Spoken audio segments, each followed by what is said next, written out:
So girls, it's International Women's Day today. I think it's a great opportunity for us to sit and chat through some of our experiences. We've got a few questions and some good coffee. So who wants to go first? Pass it on. What does International Women's Day mean to you, Gemma? On the spot.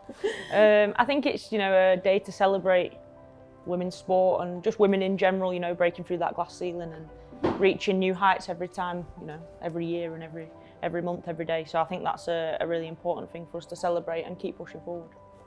I think each year when I think back to previous International Women's Days, there's lots of things that go out on Twitter about your role models and people you look up to and females that have, like you said, pushed to new levels and done amazing things. So I guess it's a great opportunity to celebrate successful women. How do you challenge sexist comments? Who feels that they've had any of those? I mean, I haven't really personally had any, but you do see them, I think, across, women's football platforms a lot, like the classic get back in the kitchen or whatever. And I think the biggest thing that you can combat it with is continuing to, break barriers and continue to be better, because at the end of the day, we're in a privileged position where that's our job. And teacher said to me, "What do you want to be when you get older?" And I said, "A footballer." And he said to me, "What do you really want to be?" And I was like, "No, a footballer." But it wasn't really a thing back then to be a professional footballer. And I think I always remember that and kind of laugh to myself now, because I think I'm a footballer. So if he was watching now, shout out to him. I won't give his name out. I would also say, like, quite a common one was the idea of being a tomboy and looking very boyish. Now, obviously these are things that probably most of us have faced, and you look back now and you laugh at it, and we probably laugh at it now because we'll probably go out in like jumpers and whatever, and we'll like leggings, and we'll think, God, I actually do look like a tomboy. But in all seriousness, like, it can be an issue for young people growing up in terms of identity and knowing who they are and struggling to figure out who they truly are and where they fit into society. So I think we see on Twitter sometimes when people have been called tomboys and have been bullied for it at school, and especially parents speaking to us and reaching out to us, sort of saying how have we dealt with it. And I think the biggest thing towards it is, like you said, is proving people wrong with your ability, but just being true to yourself. Like, whatever you believe in, whatever you want to wear, doesn't matter. Like, it doesn't matter to that as long as you're happy. So, but it can definitely be a struggle, I think, growing up when you're trying to figure out who you are. The comments can be difficult, I think.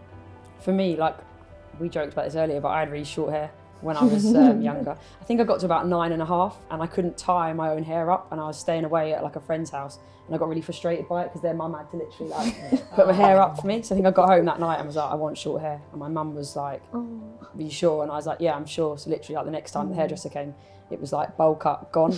And like, so the main motivation was practicality. Like, I wanted to be able to run around and not have to worry about it, but I looked like a boy. So like the comments that I'd have had to deal with, not just playing football, because football wasn't my first sport, but like, even walking into a services toilet and it's like you get a second look because it looks like your mum's walked in with her son. But I now look at when I go to like RTC games and I was working at the FA, like look out at the pitch and you do see some young girls with really short hair, and inside it I feel for them because I know what they're probably hearing and what's being said about them, but actually, it's just them, they're just doing them. I don't have short hair now and I'm still comfortable in my skin, but I think you're right, like, people knowing that they can do what feels okay for them is really important, and do you, right? What more needs to be done to make football a welcoming place for women and girls? Like, I'm sure there's lots of women and girls that look at it as a potential pathway, but maybe don't feel comfortable like walking into a male-dominated like course environment. There's been some fantastic changes, things like female-only courses that help with that.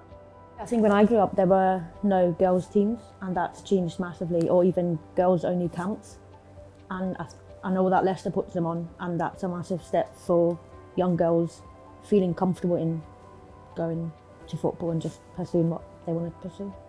It's also like across the board, it's boys, it's girls, it's men, whoever has these sort of stereotypes that obviously they are from generations previous, and that is going to take a little while to change, but it's starting to, if we have people like for ourselves sort of in the men's team that are fighting our corner, and fans that are watching the men's team might look and go, actually, there's no reason I shouldn't have that same opinion. So I think it's just everybody deciding to actively try and push it, even if you might think it's the smallest thing, like sharing a post or speaking to a young girl about, you know, their talent. Sometimes the little things can make big differences. I remember listening to a while ago Casey Stoney speak about her little boy and little girl. She's got twins, isn't she? And I think there was a point where the little boy was like, oh, so boys play football, because he'd grown up in a household where actually women's sport was celebrated. So actually, you know, the more we do to like increase the visibility of the sport, I think is key. And I'd also say, like, having obviously felt it with the support we get a large amount of support from women and girls. And when you guys go over and value that at the end of the game, that only increases how comfortable perhaps they feel to come.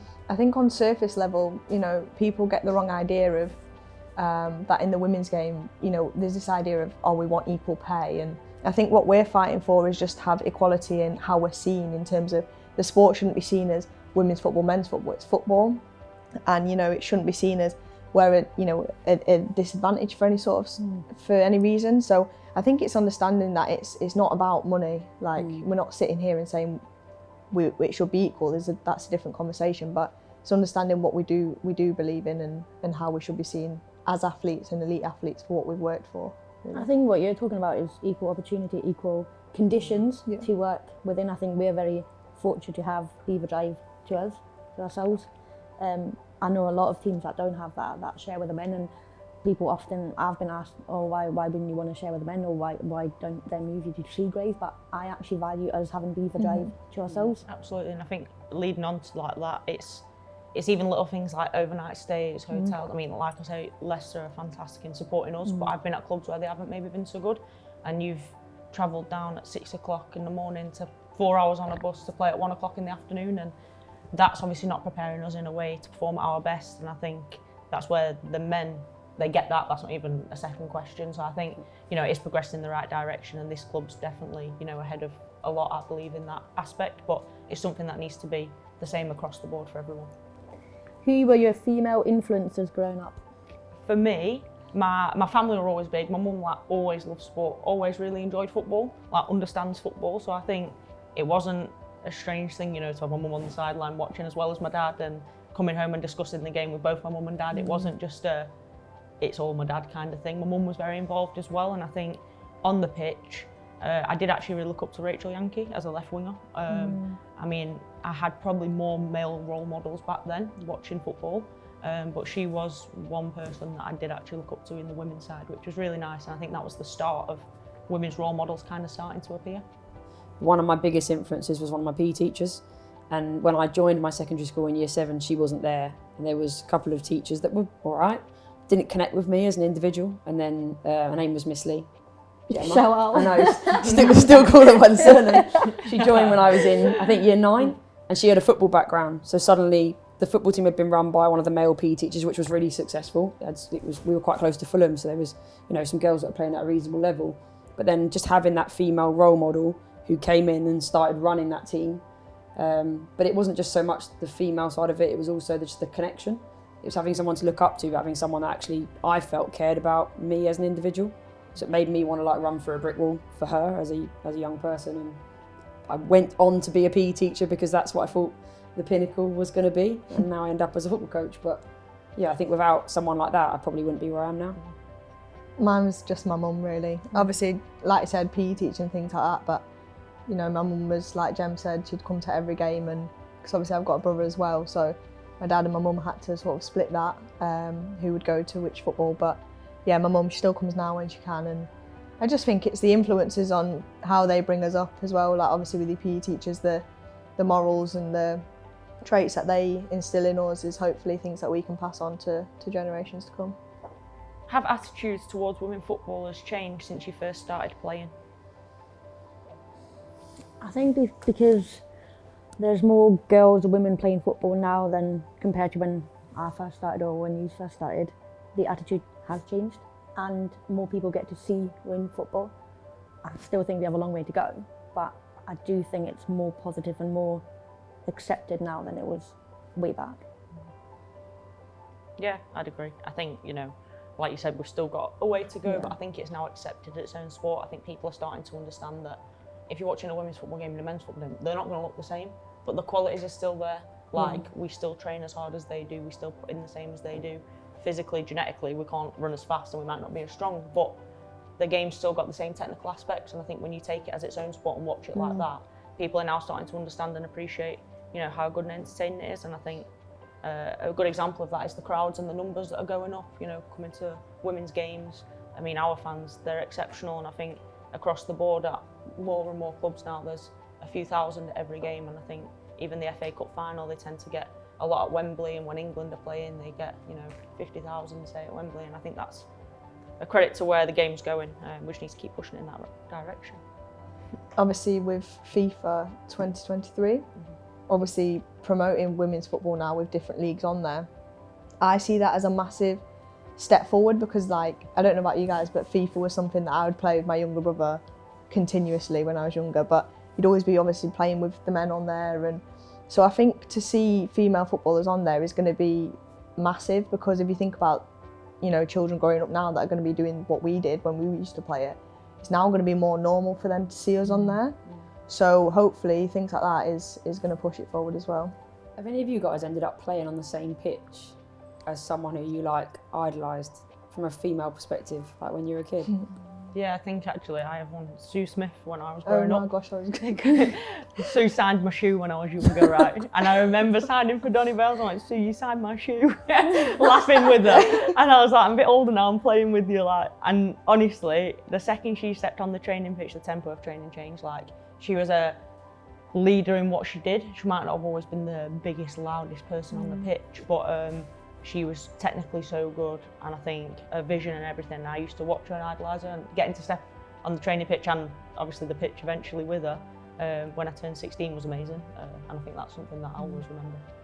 Yeah, it was a similar thing to you, because I was driving around in Sheffield once. I don't know why she was in Sheffield, but I was really young, so obviously my dad was driving, and this car drove past and it was Sue Smith, but she had like an advertised car, so it said like Sue Smith on the side. It was like glaringly obvious. I was like, oh my god, it's Sue Smith. And like, then obviously roll back, you know, years going forward, like obviously I joined Donny like yourself, and then I was going from looking at her car to sharing lifts with her and then playing with her, and it's just stuff like that, you know, it makes you realise how far you've come, but it's surreal stuff that you kind of try not to show that you're really excited about and that you are, you know, an equal player in that right. But yeah, and then hopefully players, like I said, in the future look at us like that. Someone's going to see you with your car and Sammy T's right on. I need to get my name on the side of it, that's what it is. They might wave. I'm like, yeah. Love it. How do you hope to inspire the next generation of female footballers? I think, like, kind of continuing to do what we do, and I think, like Sam said, giving back and leaving football in a better place. I think that's the best thing and the best way, and the more we can, you know, get out in the community or have people come in and talk to us and just interact. I think social media obviously can be a negative place in so many ways, but can also be a positive place. If you get stories of little girls doing, you know, big things in football at their level, and you can congratulate them on that and keep encouraging that, I think that's really important for the next step in the women's game. You might not be able to physically talk to everyone, but you can connect with them online as well. Obviously, you look at men's football, you know, it's already got the publicity and everything that's there. It's on its pedestal, whereas we're still trying to get there. So for us, it's more important that we do have that impact on people, and yeah, just continue to do what we do, and hopefully we'll get there. Who is the greatest sportswoman ever? We've probably all got a few. Serena Williams for me. Yeah. I think just her dominance, and also her confidence. Like, I think I admire someone that is so confident, not only in our game, but in herself.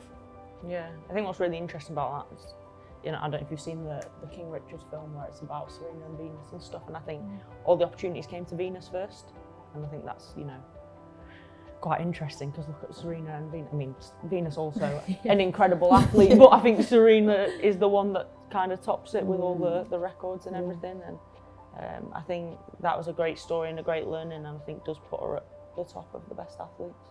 Yeah, I mean, I loved that film because from a coaching perspective, the influence of the parent on both of those siblings and that whole sibling rivalry and the opportunity that someone gets being critical to how they develop and how successful they are. I think your point is fantastic. Like, when you look at her, she just does her fantastically, doesn't she? like, yeah, do you and do you well. She doesn't care what people think. Like she just, yeah. And I actually admire that. Yeah, absolutely. And what a great role model she is, like, just, you know, for what she's achieved for lots of different people that will be able to relate to her.